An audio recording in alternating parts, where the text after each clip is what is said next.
information, and entertainment right here on DLFM 106.9. Yamamo akwaba Afrika siebono enchiremu ankasa eni. Oswafo no ena hwe oman Ghana. Omanwe ensemso mechire interior minister neden Mubarak Muntaka edensem atudwa echirimu sem. Ana no fiade etwamui adehye wonmo abrikuma not. Tese yeto aba ewon fimpim mienu.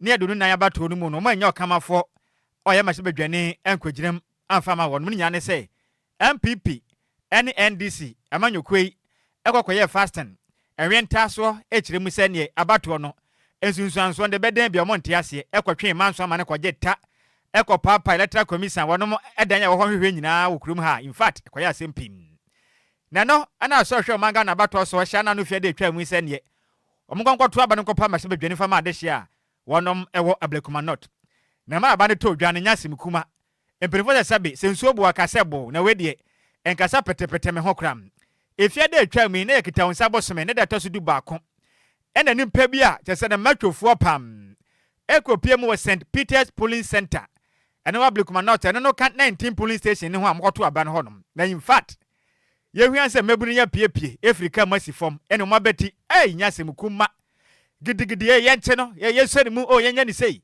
ena yakane eye Minister for Fisheries Mavis how commission ya kan to form say team ena yakwablane huri kwam ko bone minim nyasem kuma mrantie papa no sumtietia na yasesa ablekuma not nyasem kuma kura na no na nedo yada kita wonsa bosme da to so du 9 Mutaka Mohammed akase chiremi say aban ya krato nimpe be do kodi nsem no aban beso ne pieto se twe wache no koginam na no o chiremi say yanka kire Ghana for sa de utu free Ghana ente sa pa de a ukodi nsem na no abato na se de a oboa aban be che no atwa so se be bebo na yensen na wo say nipa bi enkodi sabe sansem hunu bie wo man Ghana o de nsem say eto nsentwafo anim as who commit this thing and they vanish from the system, but we have to take time to track them. But assurance is that we are not going to allow this to go unpunished unless they flee the country. So long as they are around, they should be rest assured. The law will have to take its course because we cannot allow this to happen in our country. And you can be rest assured that, and I trust in the professionalism of the IGP and his team. Enwachi na Mubarak Muntaka kasemo and wochire mi say oba wade afata telefon wafre Mavis hawa komisini na kasa so wasra na dane chewani de si ye no entwe kram wasanda de said atuna nimu say bibi biare wonim e de fa asem no post for frɛ no mo no ho mode so de evidence beba na mpirifo ata san hwehwem e de afa is bro mo bo no ho se be ye bebo na tentene Before the police, I was getting the information, they took his statement, caution statement, and they forwarded the docket to the Attorney General Office for advice. So that is a matter that is being pursued. Pepper spray, I don't want to preempt this. I can assure you that when this incident happened, very nasty, very unfortunate, very embarrassing to all of us, the political class, because you can't hold the election in 19 polling stations without this. But I called the Honorable Adwoa Agyei to empathize with her. I said, look, what happened? She told herself, I said, well, I've instructed the IGP to investigate it thoroughly. My plea with you is that when they invite you, please go make all your facts so that it will help them to be able to ascertain what truly happened. And then all the perpetrators, those who instigated the thing, those who contributed to any part, the police will determine what crime they've committed. Aye, but more than dance, dear be I want to come up post for your twin self for a bra, bet him.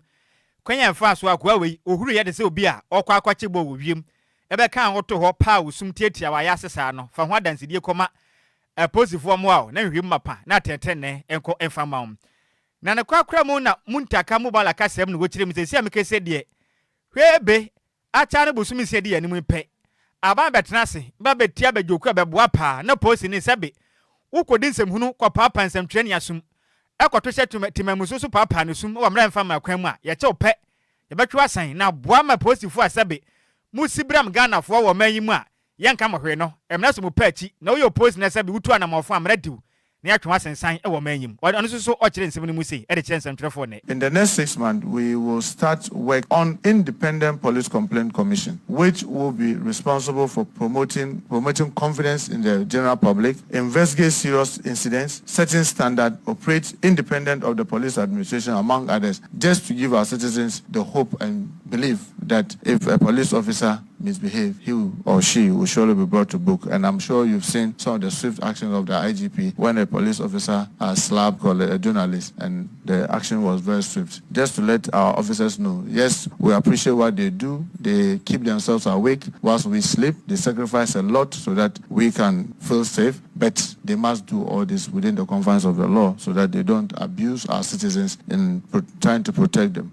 106.9 FM. Any a wuti ye your swafo no and I will share on my Ghana. A man ye and some so the day at the Mubalak Muntaka and I will take Ninkain. Yantua Cassia Boneso and a concern small scale miners association and one my Ghana moon. Buendi Samanyo Konin Penny Force of Buesan say a dear binum any a national security personnel for a caboma. Omotai anti-galam say tax force be on more shamrana so mudin semhunu ewa mainimu.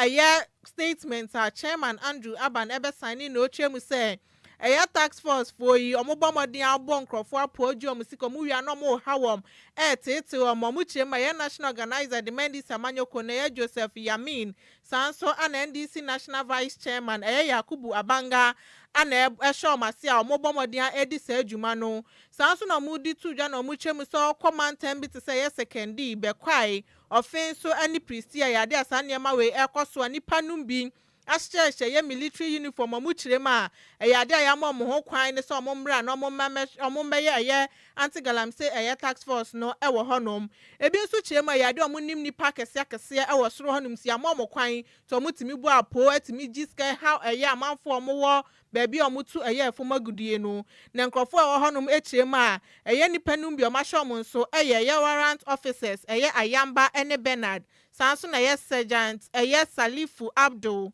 ana Lance eye corporal Edu Richmond ana sergeant Kunya Akwesi sanso na Lance corporal eye Awaga Rocky sankrofo we net mi ba site honom ebedi djuma ense emfata when eye concern small scale miners association for the tudwa no muche mu say abai emomodian no ndi djuma emfanfa wanya sa de eye galamson person munsia no kwan nya de betimi ayeye Yantu akase ebono so ene ye nyina mum ewa adwade ensensemo na make say do Ghana man pani John Dramani Mahama ba yepe ede wotena ase no hu se debut o manga na yatim sese ni in fact wo ho na onkan na bona ni sei kafre kadwona dum asa se bibaifu a wabamadia akantam ade nsese do anadwa a wonna wokureyim no betu afa wiem kakra na dum sa na Ghana man pani chim se debi o man ese se obo no ho moden ede 24 hour economy de banti ye benyina enyinam kane de abadwuma pa ne senti dum so onso so kram ena o ka kire masebadwafo so monkwa masebadwam enkwa ye mra na monjintum se Ghana ni biada okwa akotofa anwo a 1 liter for your pocket abane beje the friend say fuel levy utua na abana nyesika na ekadwutri de a aban bi obabogu honom edema energy sector no abanya tumi atua momenyam kane no etimi ejene naso na se beto odwape ena mena kakra na yehu say Israel for any ram for ntokwa bia kan asani pam na Ghana man peri no hwedi no se dabi se de ntokwa yi kweman hweni ye nasem de levy we ba na se kobasa fa ngo bo kwasuru se pe Ghana for beka se me bekum Ghana for nti dabi mo twentwen so ansa na de kwahye ba bi din ene Ghana man peni atwekata na PS ye nkan kire Ghana for se ngo po ya adoma ukwa da bai ebe ya kita wonsa boss me da toso dunsia di levy dum so levy no ebe bio ababo adwumaden ya Agyei Sikapa kotofa na 1 liter bia betua wansi na banya sika boa ma ye fango ena afi nso nyam kana nsensem no etimi akonkane momen yakua ni bompuntum na me kese dem kuma ya mase badwom kire mi sei ade aban yi wone mompe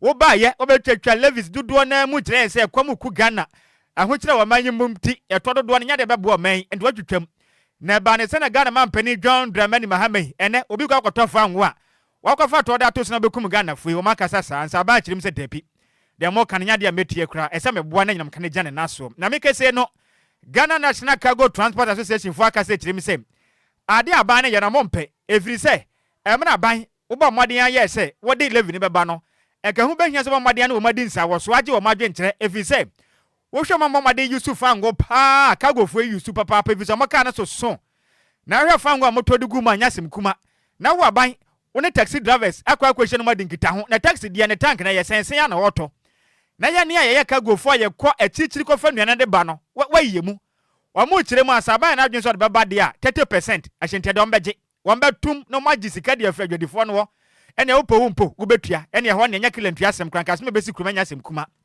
na no na mra openi pa ya wono omo chairman edema eye Ghana National Cargo Transport Association no ne den ade Alhaji Muhammad Tanko ene de yakasa batwen kono okire mu sem saban sana adwen de a wamba ye chena chi no wamba to amusu bom 30% na Ghana fo hwe ade a wonom epihu wo mayim. We are trying to increase our price to 30% because we don't know anything about it. Nobody tell us anything. And we are the people who are buying diesel more. We, the cargo transport and the articulator, we buy more drums of diesel. So government will take more benefit from us, not from the taxi drivers. And then we didn't hear anything. Nobody asked, tell us that this is what we are going to do or something like that. Just I heard it from some people say, oh, now we have settled. You have settled with who? We don't know anything because we are applying the bad road, which is not good. We carry food from the northern region, Volta, all. We are bringing it to Accra. And then government is going to tax us 1 cedi per liter. So it means 1 gallon is 4 cedis, 50 pesos. If he can call us and tell us, oh, this is the reason why, then maybe we will understand. But nothing. But he talked to GPRTU and the concerned drivers taxi and the passengers. What about the cars, the big truck, heavy trucks? We are carrying heavy duty goods.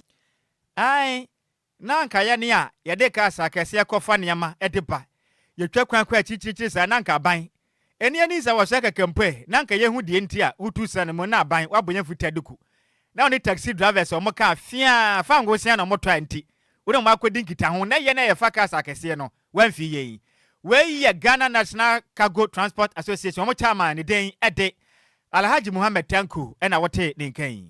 Yantua Kasebone so na MPP amanyoko no eden sama betudwa echema eye delegate conference afibia no mo ye no afi we de omo de akohye eye memeninda eye kutan sabo so mene de toso eye dunkno e won fimpimienu ne aduonu num amo hwese eye party na mamuo no sakraye ebetimi abem no mucheme ya abodin chebi efri ya Professor Mike Okoye committee no ebaye e won fimpimienu ni eye dunkunu no eye delegate conference omo ye ewo Kumasi no muchema eye proposal ne baye no mugitum na emu mafe yankasa anomode ba bedi juma na bro mo kasa ewo press briefing na se e afa conference ne ho ana MPP director edema communications eye Richard Nhyiraba edi tudwa na ochemu se eye ade omo hwe science achaye ebetimi abem se ne be ya party na mamuo mu nso no ombetimi ahyemu kina na bibia etimi akoso ye ede amawom ewon fimpimienu ne aduonu wotwe abato na oman Ghana ebetu nim no chema conference omo ba be ye no team eda so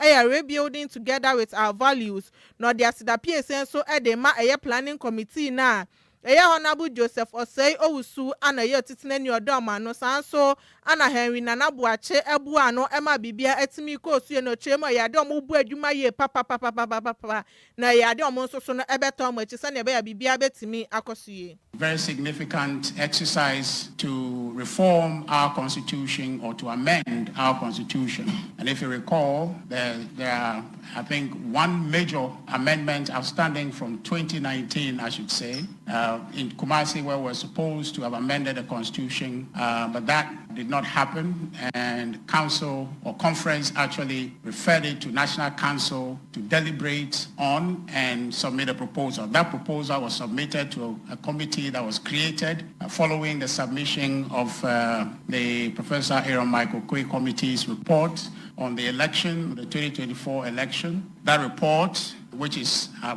package of amendments from the 2029 Annual National Delegate Conference and proposals resulting from the report of the Michael Okoye Committee and other amendments submitted by the party members are part of the bundle of amendments that this conference will consider. Many other people who are behind the scenes supporting and working tirelessly, and their efforts, inputs, and insights have resulted in what we have today, which we believe is a theme that will guide 106.9 FM building that we're looking for to reposition our party as the darling party of Ghana, the new politics.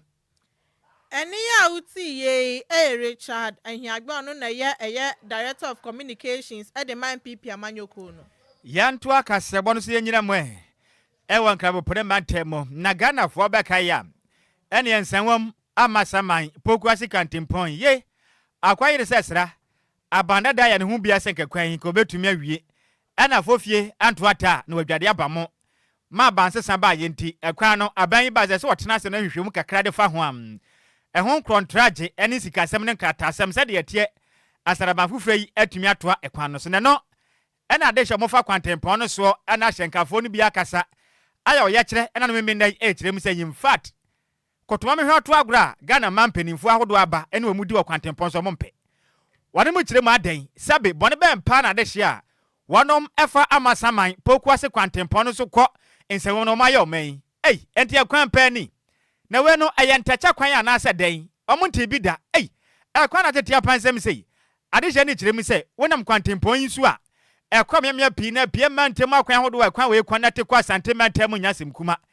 na so fa kwan we kakra akwa na woka no ebubu agufom enkobio draba na kwa batia ne se munya abotre metim ene munsi ene mumpien kakra kakra hwese baje so ana monwa so yi free saa na ekwa so kwan so sam wa mu kire mi se nsuo to a na ejiri fa kwan no eno achi nso ne porto so pa sabe ye omofa so onye yade se sabe owale omuntumi nkwa omanim ade hye yi kire mu asa de ekwa tete apansem de Ghana mempanifo entimu hu ana emna mo ye kire na mu kire mi ma twetwe bia go nkrata so kire mi se enti aban enkuntiabo na ayira sei ene afi we de year of dust enfutro pa na ekum ye sei yewo ekwa na bubu ya kase nyina yakwa adwuma ba ko pa ye ba na sika nyina hye ene ade hye yetentem sam ne no na ade hye kirem se yem fat so amasu ene braba mo bei Ghana mpanifo aden de pa ne bone be na omaya mo enti ene omuhuna manese mo kirem ade aduro de aban bia wo hyebo aban ba na wo hyebo o ma hyebo a sha nanso omoka monye ene obi tu kwan afa kwantempon no so a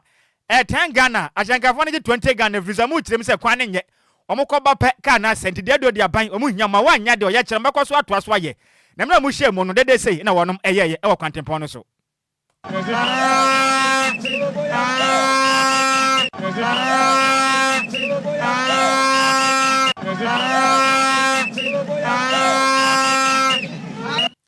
eno chona wodi nsem sei eto di e kasebo enemu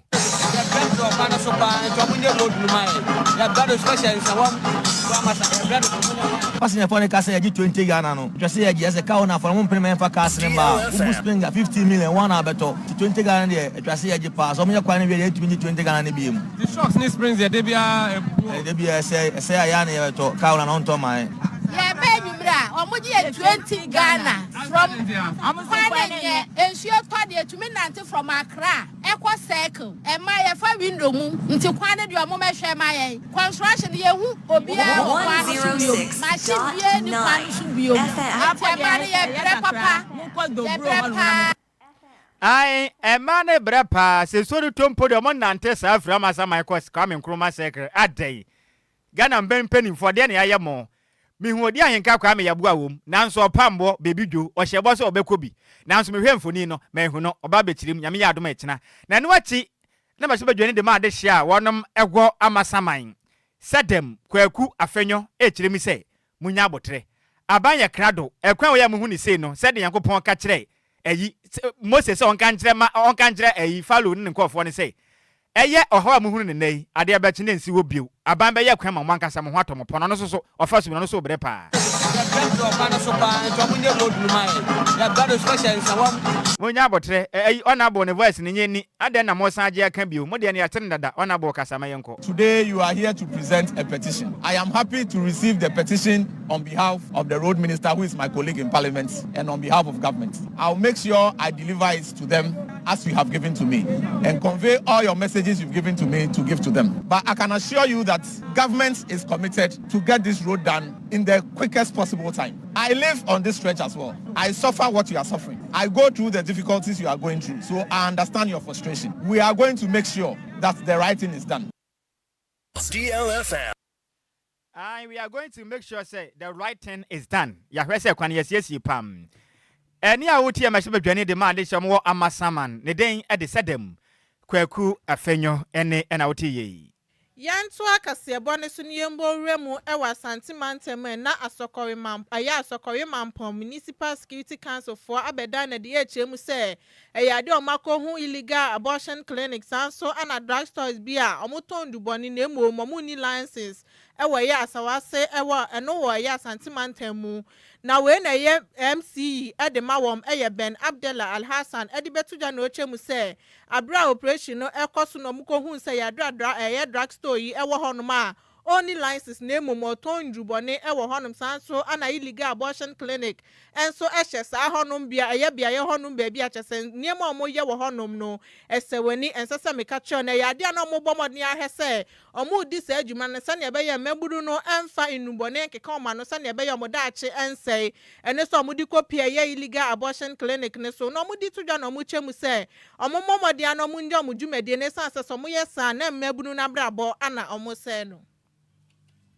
Search that was conducted over there brought out a few illicit trades ongoing over there. There is, in fact, an operational pharmacy there, an illegal one, of course. There's also a clinic that is running there. And our intel is that they even do illegal abortions over there. And this is a serious health threat to our youth and our community. And so we have seized some of the drugs for further examination. A lot of illicit use of drugs also among the youth over there. So in addition to endangering the environment by way of very poor sanitation, they are also using a lot of illicit drugs, and armed robbery activities are also very rife over there. And so as MUSEC, we are going to sit down, assess the situation, and come up with very concrete measures to curtail the situation for good. Enia uti ye Ben Abdallah Al-Hassan on ye MC at the Master Kore Mampong. Na ya kamo say yankopo ya doma. Krum habe de pa ni nyina ne say osanabo so de dikan. Ene da etasi mienu me kire 1st and 2nd August 2025. Krum habe de pa ni nyina ne say eye singles and couples dinner night. Imbe de pa be kwa komenga na ya connect na ya enjoy the vibe. Habe de papa krum ni nyina ne say eye DJ Genesis and afisu event Adam and akabu modi dwumade we epa make say wa wade tifie umpie dade bia da na wo yire ehedem adende na moje mumbie mpie nkwaje ne kakra wat na nipa so yemwe adanya yenkwankwaje ne am na dwumade mba ye de wo ye sanga make say ti say me Nhyiraba me tia me nko na me kobai me kwa 150 Ghana cedis pe me nko me kwa kwakere ene ma maka mo ofia ma wade na mo kwa mesre mo eye tre na defise mo kwa nya mo nko am ubenya bibia di free ena nomde ya obedidi agiwani obedidi bisa umpe na peka ya motum moma yenkone nkwaji ni wate na sangres na mode ya ne ye 1st August na couples mo ama wad no kwam ya fum na busua mo so mo kwa mode ya ne ye 2nd August na makwaji mani pam na mpenefo kire mi se rafo bi be koso na rafo no so na yamenum ni kure ni mo de wotuna wi ni pa ye islegon spa bi wo honom sa wonim spa eno na ya bia mo ye massage make say we dey na yesre etise kensene ne asa tetidi achi kwame yanto ya boase na manfa yan sansra we dey ne ho kama na nya nomenem na pie ba to me say yes wa ye nipa prekope we nyina kadwuma de we ho ye kwa ya ma kama enti manya kwankwaje ni wate na wa bedi nkonim so achede ya pii na aka ho a ye de be ma wa ni beje pa odwuma de na asanyotofo ba live money tuatua we enyina be de pam ticket no ebi wo DLFM ase wo ba wo nsa betimi aka bi afinso ukopie mum ewo the dish restaurant nso we East Legon ehwo na ye venue na adwuma de ne betotwa ehwo nso wonsa betimi aka bi and afin so AH hotel and so East Legon and so wonsa beka bi pa ma wani age pam from prefer ma tufo so energy mu nkire mu nyina wo na mo nchen 0595313013 0595313013 and 0245728705 0245728705 and 05088051 00 from one man na jinchire mu nyina da efefiri wonom enten yekenka madwenche ne bie na yemfanso mu enmrei we every star boy no chem so hwe ye live na kasede mu ade party free ahafo airport ya da asema hofe we so free dollar ya agye wa agye na o kire mi say akwa na otu fa asema ka jase na okopem me visa okumisen no o kire mi say great job hey na usa na subante zigibi ni producer good job mate o hwe live edi free Christian village mate pa wate ana ne kunsu kodwoko na o kire mi say in fact kasebo na emu ode say wasa I love their news keke yes ya da senior we so every no fa se ben odi dwai krachi betunufu a wontie wo onyene nana mensa jebi na o kire mi say the news is blazing emu ode pam Oso da yas na dwumade a yebo edesom o my Ghana master pan junior kenta wo se kasebo ne mu de pass no manam Richard ahwedi frigbo sese DLFM man no sin say in fact kasebo ne mu de se Nhyiraba ne Adwoa Agyei Sikapa mo adwuma som Ghana na edemase pam yes edemase Ghana ye ba wo ntan so fana min so fa enie ama saman senwom kwantempon dia ya na ayo adesina kwaya oye chechiri mi se sabanya ma omugu ashankafo na ne omatu o machente adiem efiri say 10 Ghana omoje 20 Ghana omo bre pa omo se abanya kwana hwe demonstration mbekọ so aye saa efiri se de ekọ so in fact we ye shenkene fa ho no ma na wonso ekujem o kokuma se a obebre saa aden 0534050199 0593406565 ama saman kwantempon de ekọ so ni madwo medofo Abbas Eya pa Abbas Austin 49 na mentio Sabeni onim bibi we atio demonstration access because almost every so number of years na bra se wo oni eka ta wo ka Friday so because they say little Friday you the maintenance maintain it that was set a place bla okay into your maya no for month to be now Medase pa omoto aso aye so beto aso ofie ha mo sa nya me nkyira op 49 na madwo medofo me krachi we ma ho ofe wantumi agina so betumi abode agura mu 05345019 0593406565 ama saman kwantempon da ben na mpelifo bewie madwo so many are praising hallelujah set sakuma no ana anyo no a anu abose mita papa no champion me ntia numre Yempeni for the one boy bro. Ida me fa was so pa. If I was so. Okay. Because a kwamba akwa be fa so de bia so many years aden. Wo pese nyankopɔ ba ansa na ma ye kwa no. Dio. Pese anu edin. Nyame adwuma. Wo so ne nyame entina ma dwo me dofo. Eju so ofaka finte. Ma ho fe wodi ni ba bia kasa free. Ma juli ni apenkwa. Ma juli apenkwa me am fi kire wo pe. Ma yentio. Ekwan na me so me ka bi we dey kotoje kusem kefe wonnam so de we be sia wo so au yesere wo mo nye ho bibi mai apemfo akran tumi mfa so bio eden medasi pi wo so betumi abo ede awura mu 05345019 0593406565 ama saman kwantempon ya kwa konsanwo mu kwan de aye adihye ni sundodo madwo medofo chawe udise champion wodin ni ba bia kasa free ye fa be kasa fi afienya Mr. Eric Afienya champion me ntia numre masa ekwane die me first last 2 weeks si ya Ghana ha pa politicians di omu kete VAT na di omu nam kwan su rough up no mu tumunye bibia fa kwan yi ho aye di o edin wende omu sola mu kwabroti no pasa mo ye Ghana broti ye Ghana ha say ye Ghana say ndi betu asa Ghana de ano ne asem no oh anye masa obi ntwa so bai medasi pi Mr. Eric ya me nchira pa 05345019 0593406565 ama saman kwantempon na anwene ne simfie pi ni enya de ampanifo atumi aye ahyankafo huna mande omokoba na omokase ni nyina asai a break it down ekwantifo so bre astronomical charges ebo ne ya pagya mu se ya wokoba na wodwatire nyina na ehyi majo Nhyiraba Kwadwo oh this can bada ko doba achema de ko champion mi mentio kora presi uya me pa wotewo na wusi okwano na ya na yere mpemfu so ngaja ya na asat na ono contract wa kwano so na de je ni kiremi ze ezisi ya no ni su biu ebe sempre ni bibiri yesere because ye wo kwangu wa we bitima twentwen na ase wo so eno de mpem dan sam to Accra na ta motala na se ekem kukumas na de bi wo kwano so busy ti besere ono nyanfu jonjaban mahama sabe Ghana hawde ni na no betle gwa no so kwano ye besere bibiri onya ne ke be ko so na wakan ama kwa follow ye le no kwepa no friend say and say utia na say wuji na won so wuji ye besere bibiri okay for na on to nyama na wo so jikwa na wo different sema won fa mu bufo okay me so me da se pa droba achima du kroya me nchira opi me family last call na ma so se fise bre no enya aya bia ne sa 05345019 0593406565 madwo me dofo Yeah, Nia. Tommy a bridge and come a champion, may entianimre. Yo.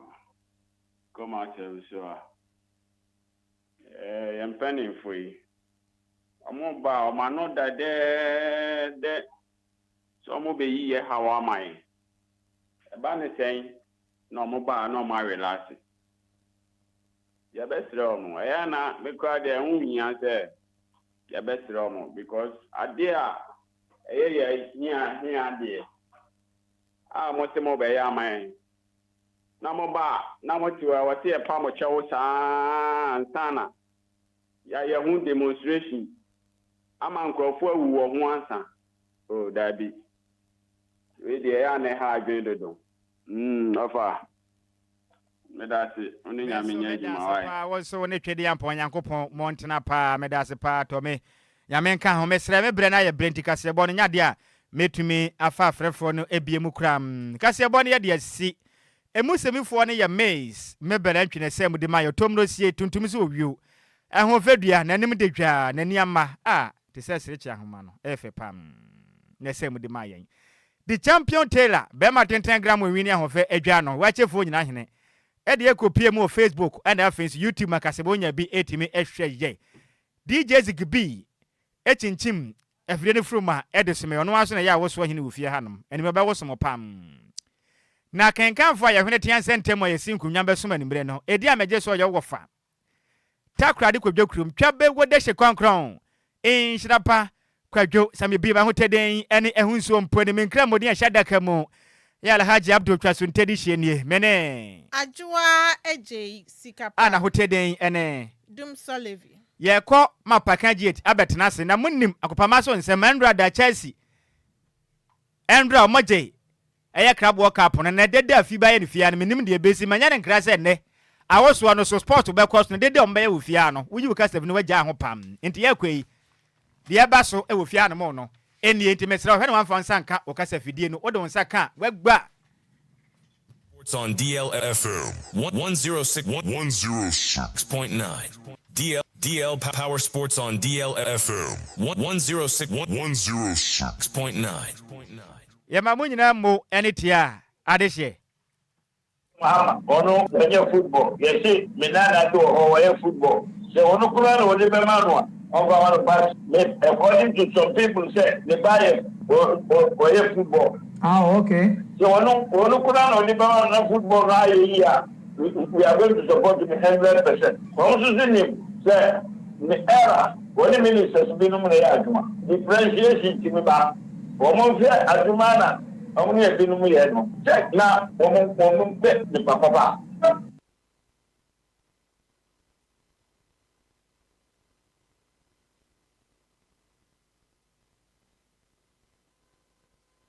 Sarah Yanko Pen. The Nanyanko Poatro say, Beho, and the Beho. And Yeda Yanko Poasi. And some mistakes in our players' side now.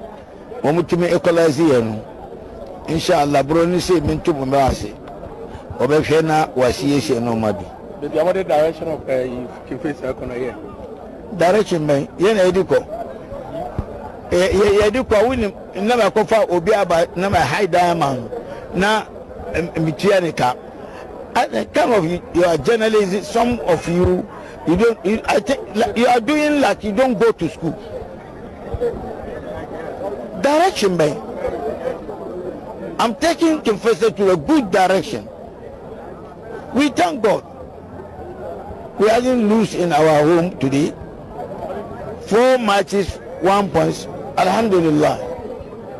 You are taking yourself for bad direction, action, bad caution.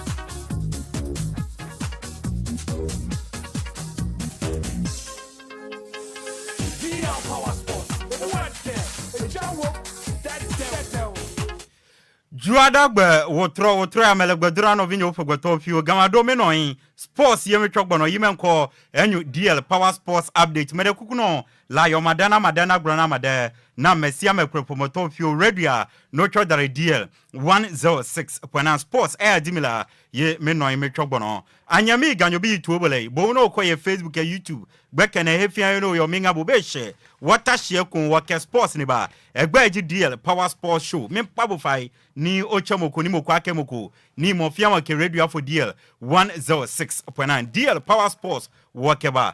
Good evening to our cherished listeners and viewers watching us live across all our social media platform. Monday evening, we are back on your radio. We are bringing you DL Power Sports update. So please don't hesitate to call a friend to tell a friend that DL Power Sports Monday evening edition is airborne live now on DL 106.9 busia mami nyina we suna obu ambrase eni ni die kwan so ba bibia wo bia na nwumre mema wajo ema wakwa ba kese pambe piem ewon krampumpuni mantem ne Ghana ajatum kasafidie kese ba ko pesu DL ohani nsia echiripo enkro na dwada enwumre mrewedu se na wotwimu nyina gudie mu nsem atwaguye aya kwakopede masemu fo wagibra atenase wawu so asone so kroji ntobeni nyina waye fimni akedi ose mu oduotiefo edisie sa wote ohwefo edi hwese ohwe na yen okafo so na edi kase yaka ane yatenase a yede babesomo enne enwumre ntiabusia ba bibia wo bia tamikutu ya bon nsem ne bede yede ba eya gudie mu nsem a edi adanadan edi adencheche ebu mfumpa wa Ghana bibrem ani broni kuro so ena yede ba yetenase abribia onim se Lumba nsupadarma ene yede nsem ne ba ntina enwumre abusia kama woni yamfaseda kese aseda chenchirenchen emfa ma adwumaku a ye from Lumba nsupa yensu a abadwama nso emu ode kama enti abusia bomboni ana pebinom eni jesam ne se ye won bottle water ne ye won sachet ne opebia no ubenya Food and Drugs Authority edi afam fidi ma ye nhwehwema jatum sendei oba Ghana na opensu agina ne nanso eso bia no ma enua ni Lumba nsupa nti abusia insu a obenom de enua ni Lumba nsupa efiefie mononom ene nkolane kosko bottle water no momfa nhye mo bag mu na omomfanko enua chinso no mo amotuntonso mo nton dwumadie bia odibia no fasum wa wo na bibia ba ye kama insu a yanom de enua ni Lumba nsupa bomboni ana pebinum ya to apeten bebia obia ubenya bi ato madam abanyamecha kachi e odansuma ne patem appear to snen oben Lumba sport no 0557 349 401 ubenya bi ato ofanko sport m oben onyinase washing bay no eno eye mama Vic akache 0500 680783 bra kwame ewo da Akuman Circle Station oben adom choba no 0244 094 793 Madam Edith Kusi ewo do wenya oben Central University no remu wona akachia ubenya bi na wetumi ato wona bibia aye kama Lumba nsupa pe bia to DLFM yakache ewo nkran gbogwa janshi ne Wisconsin International University omu main entrance na edi enhwe boran yakache oba also hwe receptionist oneni ndi nkomo pe Lumba nsupa to obegaide onu wetumi enya biato baby bia wo bia pe biato a friend numbers we 0555 0 no about 5 miensa area atwa su 274757 0555 274757 ana 0577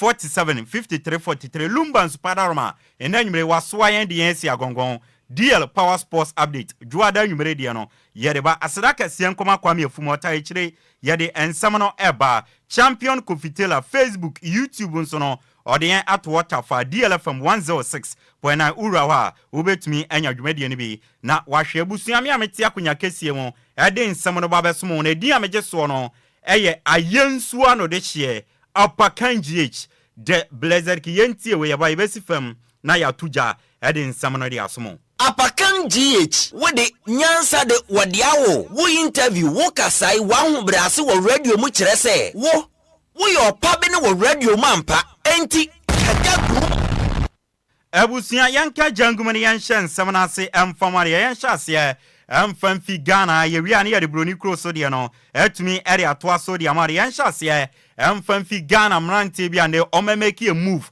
ewo amanone ne emfom nsem emfanto animia Kudus Mohammed na catching Yesha Sefi or your Ghanaian midfielder no born ball. Edema Bobo Kwa, your friend West Ham United day, we're making a £55 million move from West Ham United Akopimo. El Bobo Kwa friend Tottenham Hotspur Akache.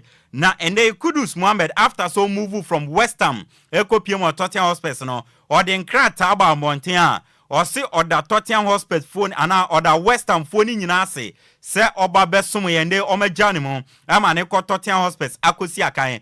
Or say timer or spend here e Bobo Kwa friend West Ham akache no or cherish ye pa inti or dawma say for eye echita o mode tano and or season ya West Ham babe komuyin or wish them the very best of luck and a dachimpo no or wish them the very best of luck say bibi on baby ano Enquires Enquires Kudus Aba Mountain di Asda Ede ama West Ham United so ma jano Emande Okosi akan Ede ama Bobo Kwa ye friend Tottenham Hotspur Ede Sansamano Ede Asumo former Midiama Kara United any Real Tamale United defender ye friend Rashid Alasan na upiemo ewo Nigeria no si akan Ede Makano Pillars ene menoka say Rashid Alasan de nenechemo Kosovo na Kosovo side ye friend FK Trepka Mitrovic ehonande Abrantia friend Rashid Alasan ekosina kan ewo Moldova ana Kosovo rather okosina kan o Kosovo ede ama FK Trepka Mitrovic from Kano Pillars yede awon samdiama eno Rashid Alasan ande wakopiem ewo Kosovo FK Trepka Mitrovic akache yede wonsam ede ama kunadu yiadom no ye defender ede mabobo kwa ye friend Heart of Folk na Abrante ne contract on House of Folk wono abana wie has entumi and renew amfama no me no ka say ordinary achirem ewo Israel uram ewo Israel omo division 1 league no ye freight team bi Hapoa Kefa Saba na Hapoa Kefa Saba na eho enande Abrante a ye friend kunadu yadom ede nani achira wakọ sign permanent deal ede amaoma ya bo san komono ede achiro yamfo ye ninchemu ewo senior women's national team the Black Queens of Ghana omo akache na uram ewo Morocco eho ena women's African Cup of Nations ye kana alcon eho ena ekoso na enanyumre ebo no nso a third group stage game no Black Queens any omanya ye fene Tanzania ede hihye so ewo Bekani Stadium a enya sem ketwa na woni mi say yem first game ye lose 2-0 against South Africa yen second game ye ne Mali ebo 1-1 enti enanyumere Black Queens game ye ne Tanzania bono eye must win yen win a nya so be ye shibruta na coach Kim Las Bioka Green coach Adema Black Queens of Ghana osi so far Black Queens performance no Obeka say disappointed adanya or see games are so far yabo nyina no ye ko game no with mentality say per 3 points now so ye nya Emma so far only 1 point per na ekita enti in the game na ye community ye wo bibia we ensem ene say ye be ne be bia be wini against Tanzania say ne be ya ye betumi qualify Kim Las Bioka Green. Good feeling. Of course, we worked hard for the 3 points in the previous game, so we were a little bit disappointed with just 1 point. We think that we deserved more, but in the end of the day, the most important were probably to get at least 1 point. Now we have everything in our own hands and to make sure to win the game tomorrow. I think we are in great position, to be honest. I think we only need to win one game to play in the quarterfinal. If we do that, we're going to be the second or the third in the group. We know that we have the potential to go all the way in this tournament, and I still believe in the players. I think we have played pretty well in both games so far, even if it's only 1 point. So I'm looking forward to the game tomorrow. I'm sure that we're going to win this game and moving on from there. Ano yan sama Kim Las Bioka Green coach the ma Black Queens sorry to Jandra and yes I interview nintina hote so ka tomorrow no kana 7 p.m. and Black Queens any Tanzania edis a game no edi ebweni Chantal Boy Hawker a Black Queens of Ghana player na Chantal Boy Hawker so che see the whole team no positivity no e was soro omu believe e wo mumu enim se omu wo quality na obetumi dia win game ni anwumere na ometumi qualify e de akọ the next stage o se ono nso obaye no o team no omagene fe so bibia ekoye Chantal Boy Hawker. the positivity. We believe in ourselves. We know we come throughout the whole team. We have the positivity. We believe in ourselves. We know we've got the quality. We just got to go out and show it and see what happens. For me, my experience, it's a brand new experience. It's a different game to what I'm used to. There's a lot of talent. The heat as well. It's everyone knows the heat's hard. I'm taking it in my stride. I'm still putting my feet on the ground. We still haven't seen. Shantai boy hawker player at my Black Queens and Watson can honorable Betty Mensah technical advisor at my Ministry of Sports and Recreation. On also say in the Yakopium man of corners and yen start ye. Essence yem first game you Lucia, second game you about draw. No more over team in the camp on my one she and you wedding come on. Na on your macasa bibia de danaquemo. Na my one ashane boss say name against Tanzania and could be no everybody amagana until Sregana phone you say. Yakakobos again we you know support to be I will be infantile my one especially a ma ewa Ghana no Montai Black Queens nechisana by a name against Tanzania and could be no ebe to me aye India. Honorable Betty Mensah. And as you already know, we haven't started really well on a good note. We met with the defending champions, that is South Africa, and unfortunately we lost to them. And the girls did extremely hard work when they met with Mali, and they drew. That wasn't what we were expecting. But trust me, after coming here, meeting with them, having a chat with them, having been to the camp, the training grounds, I believe sincerely that the ladies are fit, they are strong, they are ready to give us some great news tomorrow. And so I want to use this opportunity to call on all Ghanaians, especially my gender, the women of Ghana, to come on board, rally support behind the Queens. Honorable Betty Mensah, a technical advisor at my Ministry of Sports and Recreation, Watenenka, concerning Black Queens. Urem El Ghanaman Soccer Center of Excellence, Pram El Ghana ha. Wafu Zombie under 20 men's AFCON eguso ekoswo na Black Satellite of Ghana Mema under 20 team no sane from the Black Satellite omoni wo coach Desmond Ofe omo prepare nyame adoma ukuada July 16th Ghana boy and second game against Omaya yefen Benin. Don't forget say first game against Nigeria ye bo 1-1 draw against Omaya yefen Benin ukuada no kwambia so say yet me every intim rantian prepare sana be ya ukuada ye betumi atwimeko e de ayo man ye friend Benin ho ye de sansam no atumi e de atowanim na former Black Stars of Ghana player legend e de Ghana Anthony Bafo ne ba ye friend Jacqueline Bafo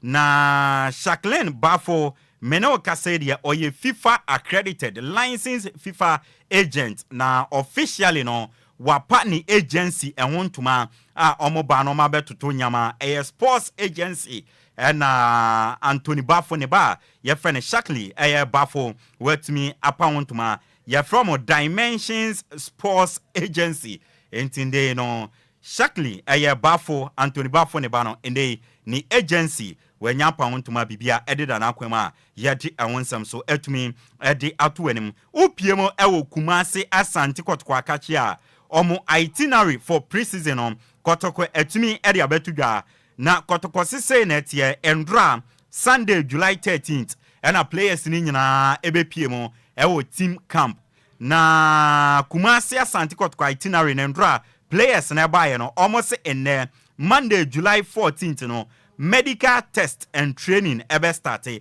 enti ne Kotoko players no medicals obi medicals omo wie no and omo ye omo first training and nyame adoma ochina Tuesday and I say next week Tuesday July 22nd enti enne after say Kotoko ye medical test start training no ombe training sa kwakosi next week Tuesday na Kotoko edipati Ghana edi omani achimo ewo South Africa na Toyota Cup no omakobo against Bobokwa yefeno Kaizer Chief na feni next week Tuesday which is ochina 2 weeks that's July 29 for no oma returning to Ghana abe continue on pre-season no na bibianso akonkan edi amakoto Kotoko itinerary for pre-season no say na tia mabo enkomo etumi edi acho na Kotoko edi atudwa echirema kwesiada ebe July 20th no wo Kumasi City Mall no car park on 4 p.m.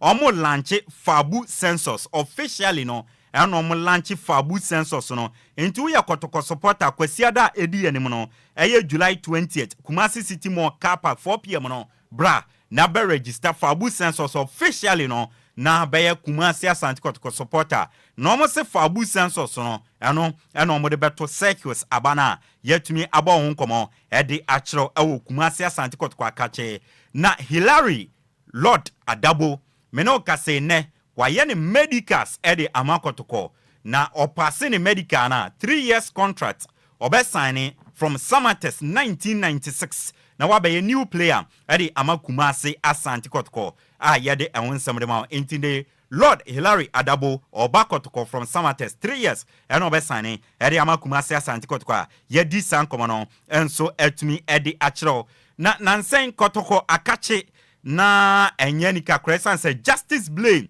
eko granting interview obi agenege players ni bi agene sugar mommy ni ade ensem bebre o se Kamara agenege na afenso no Kwame Poku agene sugar mommy na inde the concern no abese Kumasi Asante kotoko players na ye house wo fie ba kumu no ene se nyo yenja obia na obia nko high dan Richard Osei Ajiman aka Agio a former player de ma oboase Ashanti Gold wesi akan e de amakotoko pen ene ye bisanse Richard Osei Ajiman Agio na kotoko players ya ye house wo mo fie ba kuma na we Agio biga na we Agio bi sugar mommy no ojiri se yes on beto aso atena fie ba kuma na ena Richard Osei Ajiman Agio se yenje obi akwan na obi anko high ne dan sense o mo tena fa akono Emma privacy ni players no obi anya ni privacy sa nti ebe ya yenga players ne kwan na obi anko high ne dan ya high ne dan say ne ye wo no me ne sa nipa 2 3 ye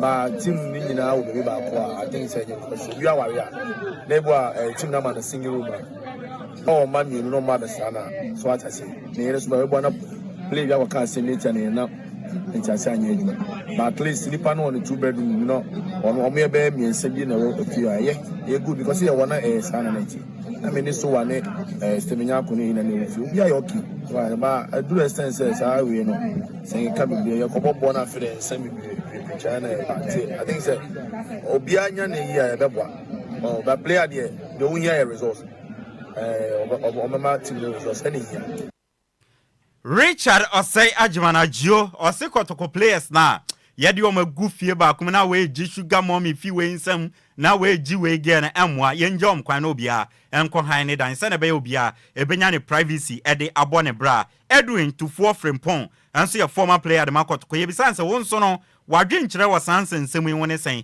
players no montena fa kwa na yenje obia kwan no nko han ne dan ano na Edwin Tufuo Frimpong akirima Osi players a yedi o montena fa kono onye against that ni nyina ne se player no obeye discipline why professional hu se oba se obebobo wa ma se obeji obi sugar mommy abeji obi ge abeye masem na se wantena clubhouse okra na nko akọ ha wodan na wanye discipline ya professional na obeye masem still na no enyama enkoye emfamo Edwin Tufuo Frimpong yentie nsema odi atudwa no Oh, many again say keep your more place because at the end everyone says I can be see this say we are only discipline na koko kwa na kwa na obey na obey and no so we are no go be any influence say still na affect team no the other way but yeah no na say place no say professional so if you want the league is ongoing I say be your hanoma I say discipline so at this time we here make us argue at this time because what we have go how that issue na see na akwakosi bi akwakosi o baby still na ready be affect team ko continue we kase ya dey no ko that game na o ba e be that impact team and till nyese bia o we akwa hand and e be so issue o ko hand kwa na more issues are to park yes, a place no. Sometimes we should be professional. Edwin Tufuo Frimpong a former player de Kumasi Asante kotoko ana watenenka concerning sekotoko players ya momentna fakon ana yenje obi akwan na onko high ne dan yere wonsam ede asmo ye fi Kumasi Asante kotoko akache emfa ye nchiem wo mo bitterest rival phobia never say that until the bones are fully rotten ɛno ɛyɛ Accra Heart Ofuk akache Kwame Opariado na ɛyɛ kasamafo penny ɛde ma Accra Heart Ofuk boboko no na yebisa se Kwame Opariado dan ɛna ɛkɔso ɛwɔ has team no na ɔse so far no ɔmo wɔ break na mo anche bia ɔmo be returning later in this month na ɔma ba abe prepare no August 17th no ɔmo wɔ Peace Cup no ɔma bɛbɔ na yebisa se Kwame dan na ma mo pulling out from Echo International Tournament mo kwakobo ewo Nigeria no eno se omo sesan date no has enso hwe date no masesa na mo nti no mo pull out echo break and ra but then because of the homo match ninti technical team 9 is later this month the team will get back to training again and prepare to ensure that we should be ready for this match on the 17th of August. So by that time 17th basically they are ready. Yes, Nanka see Echo International Tournament Nigeria Lagos and it's on the 6th of this month. Everything was arranged and at the very final hour we received message from the organizers to say almost to tournament Eddie Apako share on the 13th.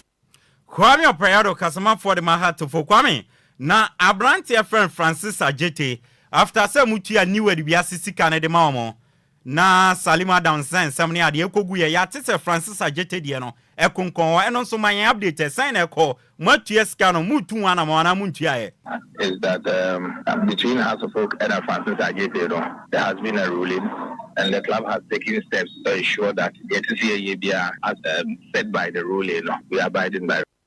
Enti Kwame Opariado so mutu wana mo na Francis Ajete nsensem no o metumi asove na bibia akwakodade former baby Gold Stars forward Prince Kwabena Usu meno kase ne waye ne medicals e o House of Folk akacho pass ya permanent deal or signing area maboboku a ye friend House of Folk no ya former baby Gold Stars forward Prince Kwabena Usu ne wonsam na mediama Heart of Folk akache no omudi nkomo former King Faisal center back obo House of Folk ye friend David upon Afrane na onim se kunadu yi adom ekọ enti omo person be lusu another experience center back enti has any Abranti friend David upon Afrani dim komo se o contract abawie na so extend na tranesi akan efama ya de sansem no e de ama baby any Gold Stars energy Ghana Premier League na di si omo nan so omo ko Africa represent Ghana ewo the CAF Champions League me no kasa omo announce say 11 players omeja omo kwan say NLT Frank Amankwa Michael Osei William Denchi Charles Kama Godfrey Che Alex Eso Osei Yao Andrews Kwabena Owusu Banahene yes Owusu Banahene Eric Bosomtwen and Sarat Mohammed Weni players Makuma Kuduba kwa Enebobo Kwefe Baby Gold Stars omeja omkwan ekwa yede wonsam dia ma na Baby Gold Stars omo pambi no mo sane bi ede begun former Bechem United on midfielder Francis Twene in official in Baby Gold Stars every Francis Twene 3 years and wabe sane dia mama yede wonsam dia ma Baby Gold Stars announce say omo di omani chimu ewa Accra ha pre-season campaign normal beye ahead of Africa na omo be kwa yede wonsam edema former Baby Gold Stars player Charles Jamfi Kamara de nani chimu ewa Duana Football Club no wakosia kan edi amoma yede wonsam edi amon Huawei United are completed the signing of Nania FC goalkeeper ye friend Kwaku Musa ene obe signing 2 years contract edi ama newly promoted Ghana Premier League side Huawei United wonsam edi ama Swedro Blacks newly promoted side Ghana Premier League num omonso assigning Abrantia ye friend Abeku Mensah Tahir ya attacking midfielder also from Kotuku Royals no Swedro Blacks 3 years deal and omodi ama Abrantia na yede awonsam ede asomo yemfa fie ni sine yewura mu kakra ewo amanone ne yemfa wonsam emfamadia ebia fiti anopa no wanyatam NTA Sports yensa ensiso emfamadia uwura mu ewo Wimbledon na abana wie na Wimbledon ne bana wie ne sei na men single no ekoye Yannick Sinner ende no awie etumi age men single no ede asini nanso a yede awonsam ede amount Yannick Sinner wachi Abranti a friend Carlos Akras etumi age men single no edi afini nsem eno ye Wimbledon no ena Iga Swiatek from Poland ononso echi Amanda Anisimova enso etwa no wo man single no etumi age single no edi afini nsem enso so ewo ho na Africa no Algeria champions. You're from MC Orges. Officially, no. Oma confirming say South African manager friend Rolani Mukwena. Your friend the African Pep Guardiola, former Sundowns and former Redad coachy. And then Rolani Mukwena and a new manager at the Mabobokwa. Your friend MC Orges. 2 years and a wabe signing at the Amama. Yedi and one some of the mount. Na ni afiba partia na ne kuma Tony yemunti a wabetra. Endra FIFA Club World Cup na final no elko so. Obi na nwene da. Here echi no na surprisingly Chelsea achi PSG abo meka pole miensa. Na result we there. Bebre na adwene wo munti asendra Chelsea 3 PSG 0. Intimi no ka say FIFA Club World Cup 2025. Chelsea na agi. Edi esi o mananso a yedi awonsam edi amanti Chelsea agi FIFA Club World Cup na nya abotre obi anim se agi Club World Cup can he because bragging right here and crying sir and say we bi o ye cry sir 4 years asem ketua ye wu okroma and World Blue Day sir World Blue Day Chelsea forever. What you say? 4 years, you 4 years in Modern Fan say Madrid in New Man, you cried a bunkele team. When you what you say? So, because idea Man, you went to Mania, idea Madrid went to Mania, Chelsea, Baya, Bay. What you say?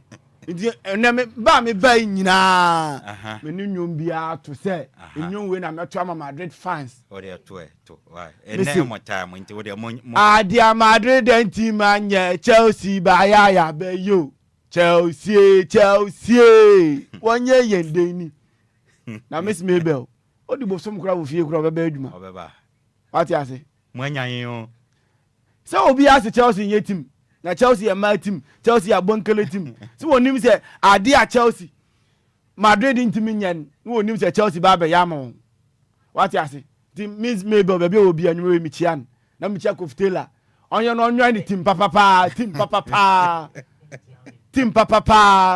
team emu ade team a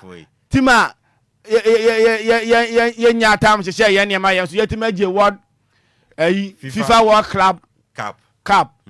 Na se mu se mu ade. Na se mu se mu ade pa nti Man U fans nyina. Mo fa kan ho. Won fa won tam mebo ye ntam ano na eja. Ye mpone ni kakra mo na ye mpe blue t-shirt bi mo won hye na won fa nyiji won ni kakra fa twetwe twon awe ho so for past 4 years. Adan PSG for mo de won fa ba bia na. Debut. Ya dwere ho ayanti ase o. Debut. Once one thing about Chelsea, I'm going to say Chelsea. Yani it means stop any nonsense. Be by FBA. So what you say? And the PSG for no fire for 4. So Chelsea the end on Chelsea the one on so when him say I should be more. So I be sure you last training yeah. Once you answer that and training bia bobo we bia ya stretch na say go over pen formation in the akọ. Na yan so you fire ho adwene. Hey, enra na medwene wana mtime say hi Chelsea. Enra pa ball. As a PSG for them more border. Friend madam za wanfa. So no ni agenda ndada. It was a fear me kaya da yeti fear na Nhyiraba Kwadwo na Apakan team na Zigibi team na me madam team na Koftela ka chem say na Chelsea so ye team ana. So onim say team na nye team ni mom mom na ye ba be ye bibin ye ba be ye senkyerani. Wow, my idea. Ba 4 years here ye wu okroma. And munyina ye pa munyina ye na go say Chelsea my ade my yakopon hira Ziggy na tizan Chelsea for na nyan yo Ziggy so anka sa se me kai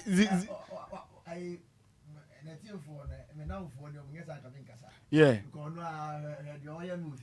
Koftela crowd dey atoso what best where club best Efiba 4 years here you kroma o Efiba 4 years he pa de kroma na ba Chelsea for you congrats so yeah congratulations the Blues mama congratulations papa no come me na me so me bomb machi me say amfa 4 years and now Chelsea na be no ho agro say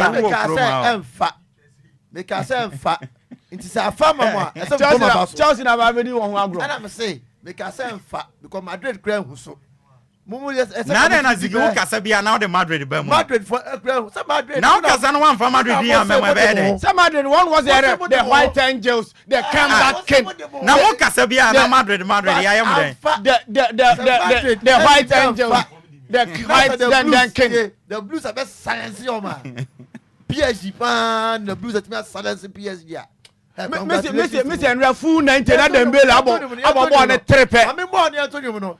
Messi Adia Madrid and Timia Chelsea bayawa be yo. Chelsea yenye mudeni. Chelsea yenye mudeni. Chelsea yenye mudeni. Messi Adia Man U and Timia Chelsea bayawa be yo. Chelsea yenye yendeni. Yenye mudeni. Hotel Blues. The Blues. The Blues. Yeah. FIFA World Club Best champions. FIFA World Club Best. The next 4 years. World Club. We got something called Bobia. Hasbobia. Where World Club? Tell her you best. We are singing now. The next 4 years. 4 years. What's the try will be? I would do 1 year grow for your crowd. Madam. Miss Mabel entry only 4 years grow for Mechan. Mumlenio, Chelsea for Mumlen. Mokasa, Mamum for Madrid in Mebemusa, Yanyam. But Andra look of us as a match, I said, be fast. Minim so many PG foreign for baby. The boss with you. PG 1 crown to me. Once a Chelsea Nangasan Chelsea won. Now when you done so pass in a Chelsea Bayan and then on you. But when you none so won. So say Chelsea Nangasan minimum say bibini yasum no say bibio Andra kasa de me kra Jim say na visi e ko bo 1 na obi ni defend. Yes I told you bibio. Me say Adia Madrid ntimi anya Chelsea ba ya wa be yo Chelsea yenye udeni. Why? Yes sir. Can odo pa bi phone line. Odo pa bi phone line ma me fa phone calls you pe. Ismail. Ziggy, where are you bisa permission physical? National organizer Ismail. Yeah. I say Chelsea all the way. Chelsea all the way. The Blues. One says Ziggy adana no one come on. Bani ani Ziggy na e bomb against so. Macho etie for enka. Ba one says Ziggy abeka mo. Me na me bomb machi. Oh okay. Me kwari. Me Ziggy. Me opa ma no mo bomb machi. Me kwari anya me ya say pie po bi kura me abo against her. Na nka mo abonkele Man U. Abonkele Man U. Me say Chelsea. Awakoto mo say best keeper. Ano Onana Zubai. Wasan brutal. Me dey be say Chelsea ka mo hu so because Madrid pan cry na mo 4-0. Now Chelsea. Ziggy ya Madrid for ya den. That's about Madrid. Ziggy Madrid for ya den. Now man Chelsea akwache PSG ayi 4. Ziggy wo kasa bia Madrid ya den. Madrid dem hu pa. And now they come back and the White Angels. Mo Mbappe, mo ayi Vinicius Junior. Mo ayi ba ko no brothers of any Wallace no omo free. Mo Mate. Hello Mpacho, went to me anyina so sabra bi. Me say Adia Madrid ntimi anya Chelsea ba ya wa be yo. Erade. Yenye yendeni. Chelsea yenye yendeni. Chelsea yenye yendeni. Udiri be bia kasafi. Hello Apakan. Yes sir boss. Uni apeni Richard. Bra Rich, Chelsea for ni kuyan wa o. Aba e bot echi ni e bot ba de bi. Won say PSG for no fit so monya ye Real Madrid for no makuye kura. No mo nim say o mo pay for di o wani. Eti aba e bot echi no e di aboba eno ano no. Chelsea for me so support to Chelsea pa no promise. Me team yes Chelsea ni Real Madrid. Me support to Chelsea. Ate, Bra Rich ya da wasempacho odi ni ba bia kasafi. Apakan.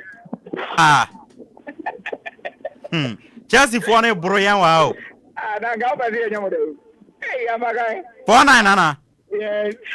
Chelsea for ne bro yan wa aje obaji yan. Apakan me anya samba de dey na wo so wa say. Hey. Dey jina so. Na wa nga ta o je PSG a.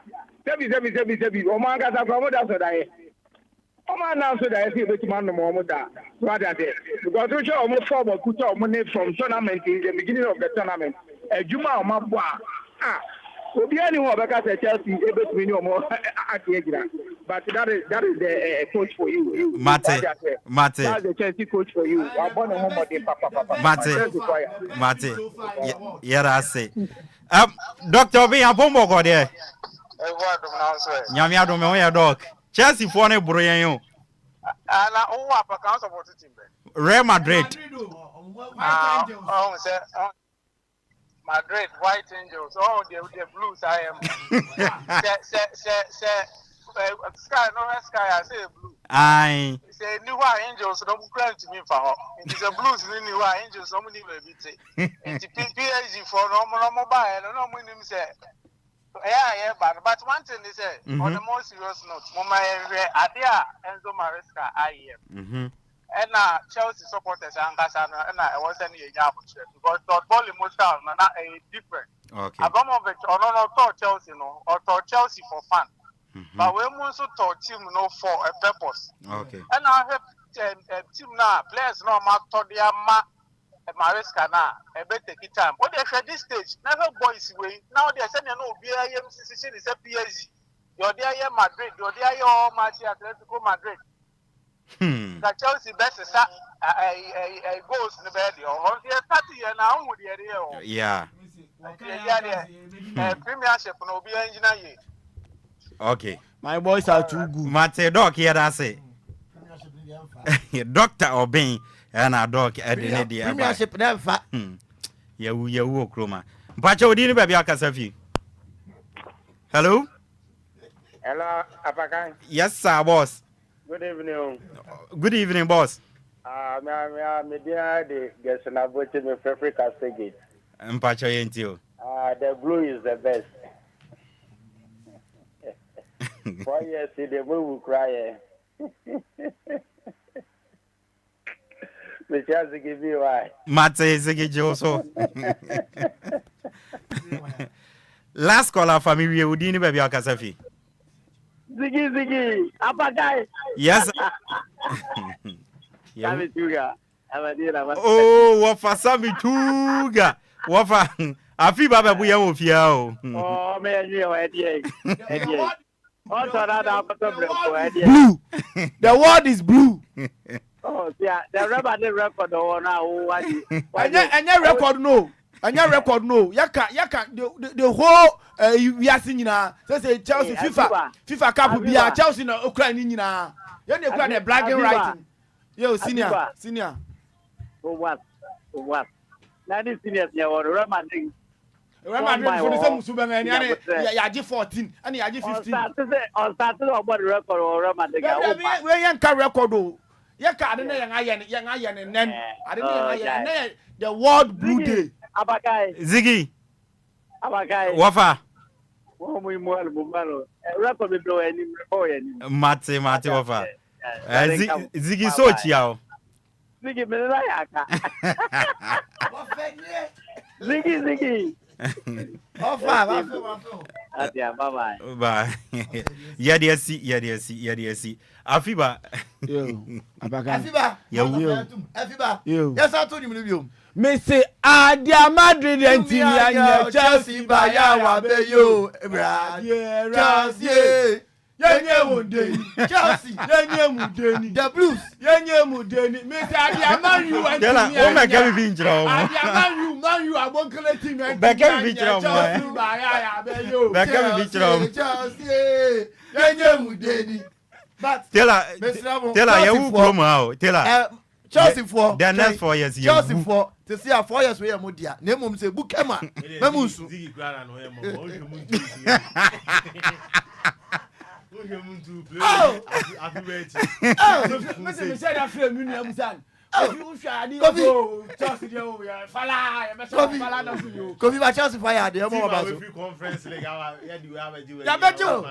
FIFA World Club World Vessel.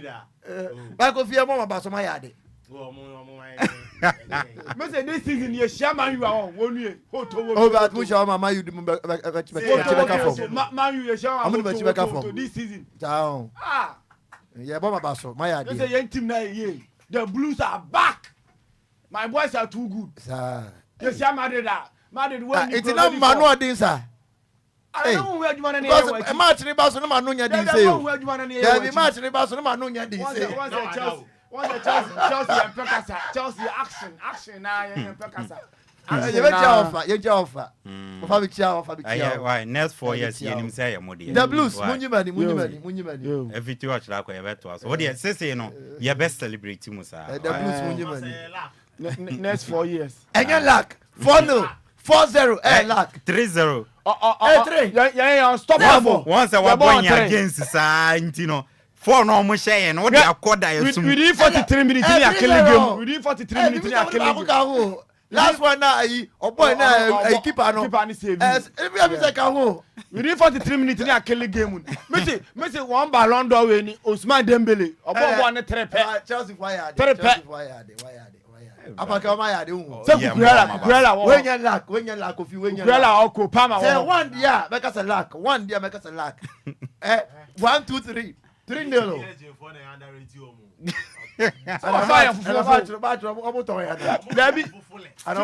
You were fine for so if you to match Chelsea. Chelsea. Young fans in a why. I feel about last week.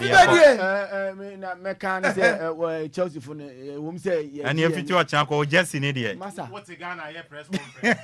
Whom say a G and by a G and I used to need according to imagine when you name say Chelsea 4 doors was who shall be way? And rat town pa jama. Afi message. Oh, to Ghana be my finance. Maybe say maybe ni na now print man family just now. We just now. But say week we ma Chelsea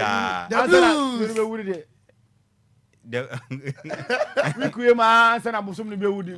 Blue queen. Blue sir. Obi say Shakito say keep the fire burning, Madrid and nothing else. Enti no ye Shakito the and na bra boss we say Manchester United all the way. Nti we say Man U for no dey forget it. And Alexander and Alexis honestly so hwe na Aba GH or say big ups man, congratulations to we the Chelsea fans. Nti almost so there no nti Man U say team papa tama na Thierry Henry or na me support Man U. Dabi Thierry Henry ya Arsenal. Arsenal mo. And the Man U ya this guy Rooney ya my best player. Rooney. Rooney. The whole career was 36 trophies. He was 68 trophies. What be it? Rooney say let me put us you better Rooney. World club best too. World club best. Rooney. World club best. David Man U I'm doing Man U man qualify. I'm do baby. Man. I don't hear the day. I won't kill Man U. I don't hear the day. Adio nana you put him no be say akobi. Zigio Patrick. Na Tibo ko to akro no kro ya de kro yi na fim. No nana. Tibo ko to akro yi na fim no nana. Apakan ma minchi awo me ma me Michian Mountains. Jesse Mons. Okay. Efina ngasa. Na bi obi anchi akese nkoma. Na minchi am pese Mildred. Me don bebre na kopon Israel. Congratulations. Why? Apakan me so me come say my kway. Okay. So for I was sweaty for and na Monday. And na pony Monday. Into Moncha no so. I was sweaty for and I me be born you be wosun you na gum. Into me pa cho me mama WhatsApp number no. Mo send them a message embra. 0593 0593 40 65 0593 40 65 fantastic. Mami cha Sammy phones and accessories. Fantastic. What for Sammy too guy? What for Fatem now him? Oh, Ishmael the wife Adepa na Araba Adepa also a jamming. Oh, at the pass way, jamming. Momo njao. Jamming. So go on, work with skirmishes. Who found ko? It Adepa, Michao. Araba na Adepa. Adepa. Minimum Araba. Minimum me bochro. I mean me Adepa. Oh, Araba na minimum Adepa. Mate, why Mr. Wa, me nkwa bo fai. Tell am patch of our birthday to Smam. And ukopie mo ewo New Legon eho and a fantastic baby girl.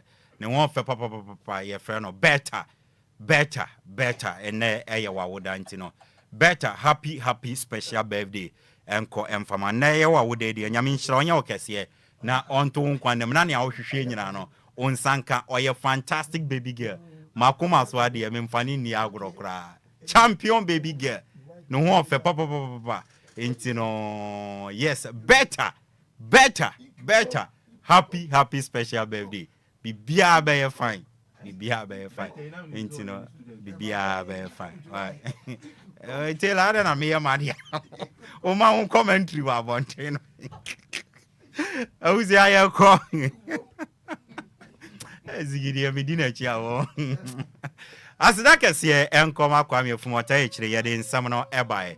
Champion Kofi Taylor the Enko Facebook and YouTube. Emma Unya Jumedi and we share. DJ Afiba the Chelsea vibe on the Befemo. Or Nizigi being sono by the Chelsea vibe on the Befema. Nina Ekan be Enna Erson. Na Bibia Aya Kama so. Wafa Sami Tuga. Madina Masalachi. Opportunity Bank anymore Tom Memman Power Papa offer Yenchia na Yenchia a sister abna on so on man to offer some two Ghana sister abna Yechia and offense to Ishmael CEO the man Ishwan Kuto any Ishwan kitchen Yenchia Munana Ishmael wife yes Adepa and sister Raba sister Adepa Yenchia in Enumre na Miami bra penny Mr. Kofi I know why Yenso ano so ate Mamincha on wife sister. Ebusia, Edia me just on ya yensuano this year. Apakan GH. The blessed king. Trade and Ponyankupon, we are more bonondo muyankwa, and young holding or China Babesum. Ya crow be a ziggy, Edia also to us. Hey, Kwame,